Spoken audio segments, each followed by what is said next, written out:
In a quiet little town, where hard work was the only way to survive, lived a poor carpenter named Mr. Harris and his only son, David. They didn't have much, just a small wooden house and a workshop full of tools that had seen better days. But what they lacked in wealth, they made up for in love, hope, and dreams.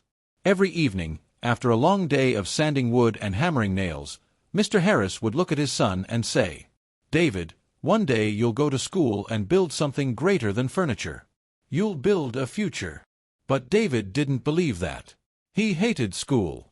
He thought it was a waste of time. "Dad, you didn't finish school, and you're doing fine," he'd laugh. Mr. Harris would smile gently and say, "I'm surviving, son, not succeeding." David loved the workshop, the smell of sawdust, the rhythm of hammering, the way people admired his father's craft. By the time he turned 20, he was already as skilled as his dad, proud, hard-working, and earning his own money. One evening, he said confidently, "See, Dad? I didn't need school. I can do this my whole life." Mr. Harris wiped his hands, looked at his son, and said quietly, "Son, I'm proud of you. But remember, strong hands can build a life, only if guided by a wise mind." David just smiled, thinking his father was old-fashioned. Months later, a man from the city arrived. He wore a shiny suit, spoke smoothly, and promised quick success. "David," he said, "you're talented. Invest in my company, you'll double your money in weeks." David didn't understand half of what was written in the contract. But the idea of quick money was too tempting. So he signed. Weeks later, the man disappeared. And so did David's money. When David told his father, Mr. Harris sat silently and said, "If you had studied, son, you would have seen it was a scam." David lowered his head in shame. That night, he realized, he couldn't even understand the papers that took his savings away. Months passed. Bills piled up. Customers stopped coming. And then, Mr. Harris fell ill. David tried everything, small jobs, quick deals, new trades, but nothing worked. He didn't know how to manage money, how to plan, or even where to start. One evening, sitting beside his father's bed, he whispered, "Dad, I failed you. I should have listened." Mr. Harris smiled weakly. "No, son. You didn't fail me. You failed yourself, because you stopped learning." Those were his last words. After the funeral, David's world felt empty. The workshop was quiet. The debts kept growing. And hope was gone. While cleaning his father's desk, he found a small wooden box. Inside, a few old books, torn and dusty.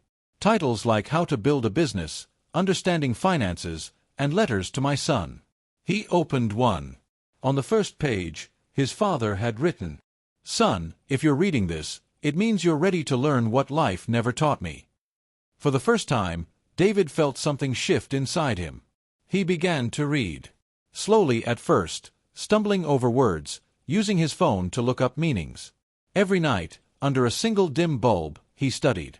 He learned about saving, investing, planning, and life. It wasn't easy, but he refused to stop. Months turned into years. He started again, small, careful, and smarter this time. He repaired old furniture, tracked every expense, saved every coin. He didn't chase shortcuts anymore. He built steadily. And soon, people noticed. The boy who once mocked education had become wise beyond his years. Years later, David saved enough to rebuild his father's workshop. But this time, it wasn't just for carpentry. He named it the Workshop of Wisdom. A place where young people could learn practical skills and the basics of life, reading, budgeting, business, and growth. Whenever a new student came in, David would smile and say, "I once thought school didn't matter. I worked hard, but ignorance made me poor. Hard work builds your hands, but learning builds your future."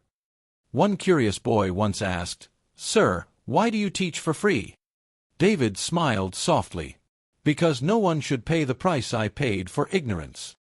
He looked at the sunlight pouring through the window and whispered, "Dad, I finally understand what you meant.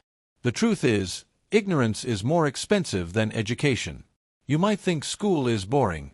You might think success only comes from hard work. But knowledge, real knowledge, protects you from mistakes that hard work alone can't fix. David learned the hard way. But you don't have to. Never stop learning.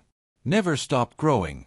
Because the most costly thing in life isn't failure. It's refusing to learn.